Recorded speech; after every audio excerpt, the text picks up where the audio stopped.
Fresh from online dictionaries, our word is punctilious. Punctilious. Ang punctilious, mga sombreros, ay adjective. Ito yung mga taong sobrang ingat na ingat para tama yung magawa or magawa nila yung tama yung tasks na ibibigay sa kanila. No? Behave at sobrang tama. No? They're aiming for correctness. Ang mga possible synonyms po nito ay meticulous, scrupulous, thorough, exact, precise, accurate, etc. At pag ginamit naman sa sentence ay, syempre, Mr. D. The secretary is punctilious in plotting the manager's agenda as well as schedules. The secretary is punctilious in plotting the manager's agenda as well as schedules. Punctilious.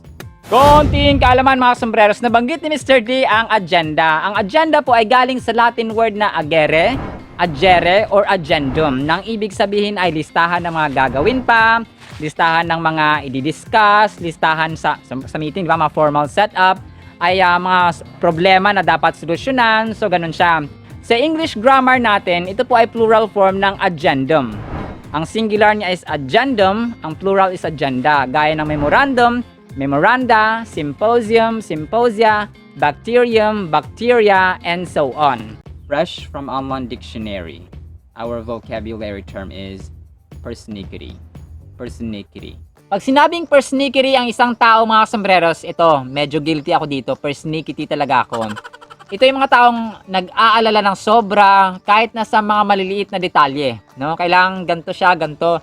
So, ganito ako, no? Kasi nagbabahagi tayo ng trivia, nagbabahagi tayo ng fact, ng truth. So, kailangan kahit na yung mga maliliit na detalye ay talagang tinututukan or talagang pinag-aalala. Talagang alalang-alala tayo, no? Ganito po yun. So, ang mga possible synonyms po nito ay fastidious, fussy, nitpicking, etc. At pag ginamit naman sa sentence ay give it up, Mr. D. The editor is persnickety about where to place the punctuation marks. Persnickety. Konting kaalaman, mga sombreros, nabanggit ni Mr. D ang editor. Ang pinakaunang editor-in-chief ng Webster's Dictionary ay ang son-in-law ni Noah Webster na si Chauncey Goodrich, na sinanay niya mismo o hinasa niya mismo sa lexicography. At ang kanyang anak din na si William Webster ay naging editor din po ng pinakaunang Merriam-Webster's Dictionary na pinublish noong September 24, 1847.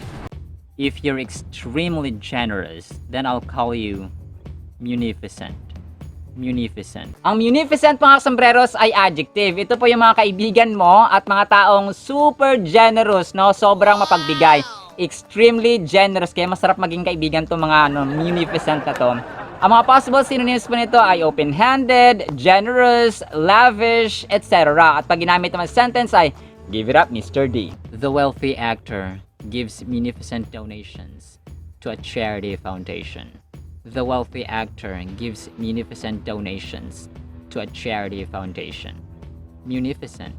Konting kaalaman, mga sombreros, nabanggit ni Mr. D ang actor. Ang 50-year-old actor na si Dwayne Johnson, according sa Forbes, ang may pinakamalaking sahod noong 2020. Meron siyang $87.5 million in total. At alam niyo ba kung magkano ang kanyang sahod sa Red Notice na pelikula na pinalabas sa Netflix Originals? $23.5 million lang naman na may pinakamalaking ambag sa kanyang sahod. Our vocabulary term is quandary or quandary. Quandary or quandary. Ang quandary or quandary, mga sombreros, ay noun. Ito po yung state or condition na nahihirapan kang magdesisyon sa buhay or magdesisyon sa isang situation or difficult situation. Ang mga possible synonyms po nito ay dilemma, predicament, plight, trouble, etc. At pag ginamit naman sentence ay give it up, Mr. D. The cosmonaut is in quandary about leaving the spaceship behind as it is about to explode. The cosmonaut is in quandary about leaving the spaceship behind as it is about to explode. Quandary or quandary. Konting kaalaman, mga sombreros, nabanggit ni Mr. D ang cosmonaut. Una sa lahat, ang cosmonaut ang term ng Russian, kapag American naman ay astronaut. Ang cosmonaut na si Valentina Vladimirovna Tereshkova ang pinakaunang babae na nakalipad sa outer space, nagamit or sakay ng Vostok 6 noong June 16 hanggang 1963. Siya po ay umikot sa Earth 48 times over 3 days. That's according sa NASA. Fresh and straight from online dictionaries, our vocabulary term is putrid. Putrid. Ang putrid mga sombreros ay adjective. Ayaw po natin to kasi ito po yung nabubulok na halaman, nabubulok na katawan ng hayop, and therefore, sobrang baho. Pag sa tao or sa pag-uugali natin, no, pwede po siyang applicable na morally corrupt, bulok na pag-uugali. Sorry po sa term bulok na pag-uugali. Parang ganun po siya, no? Ang possible synonyms po nito ay decayed, decomposed, foul, rotten, etc. At pag ginamit naman sa sentence ay, give it up, Mr. D. The putrid smell of rotten meat permeated the entire room. The putrid smell of rotten meat permeated the entire room. Putrid.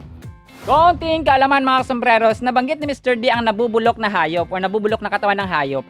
Kung sa atin merong mga namumulot ng basura, ay sa mga hayop meron din po. Tinatawag na scavengers ang mga crows, vultures, hyenas, coyotes na nakakadiri man ay kumakain ng mga patay o nabubulok na nakatawan ng hayop.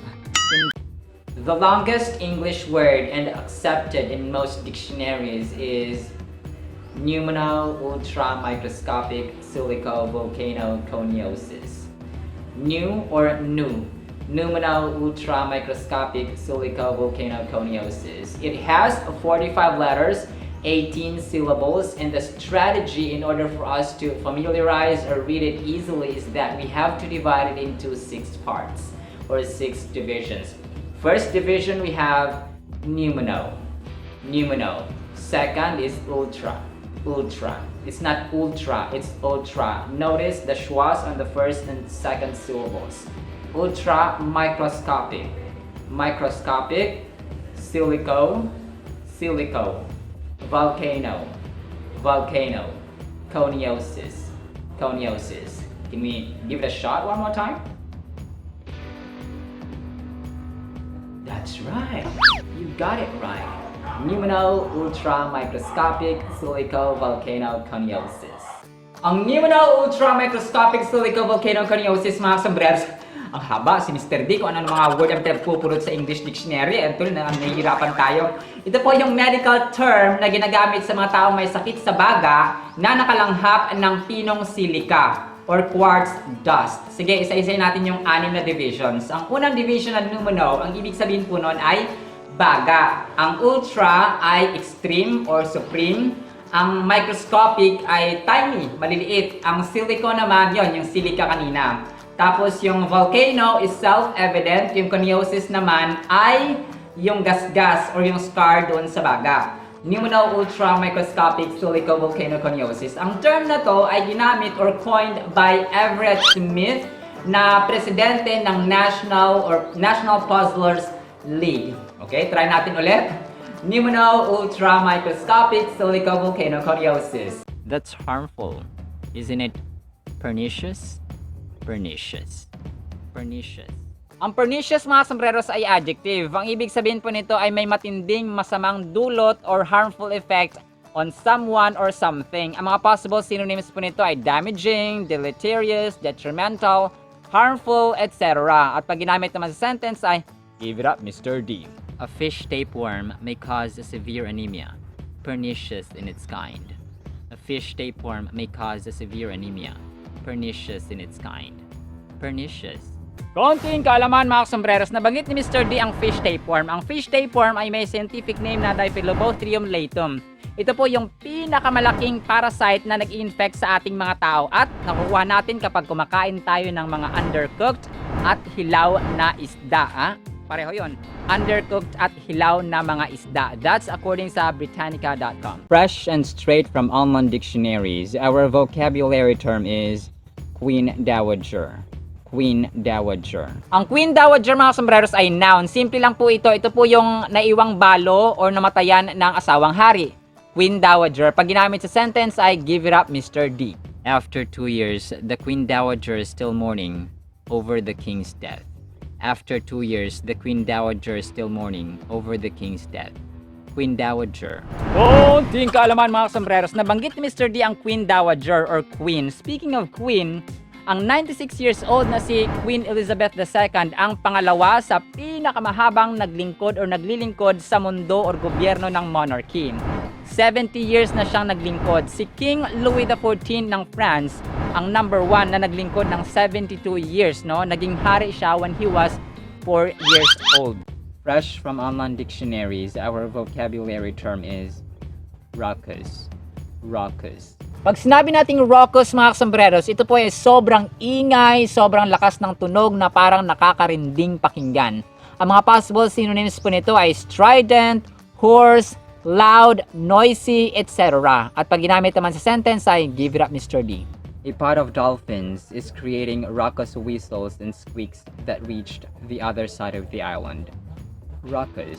Konting kahalaman mga sombreros, nabanggit ni Mr. D ang dolphins. Alam nyo ba na ang dolphins at ang whales ay mga mammals? Ibig sabihin meron silang mammary glands gaya ng tao. At unlike sa isda na humihinga sa pamamagitan ng kanilang hasang, ang mga dolphins po ay humihinga sa pamamagitan ng baga. Everybody wants remuneration.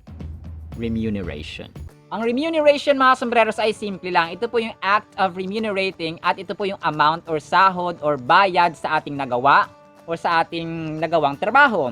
Ang mga possible synonyms po nito ay pay, wages, salary, honorarium, reward, recompense, compensation, etc. At pag ginamit naman sa sentence ay, syempre, Mr.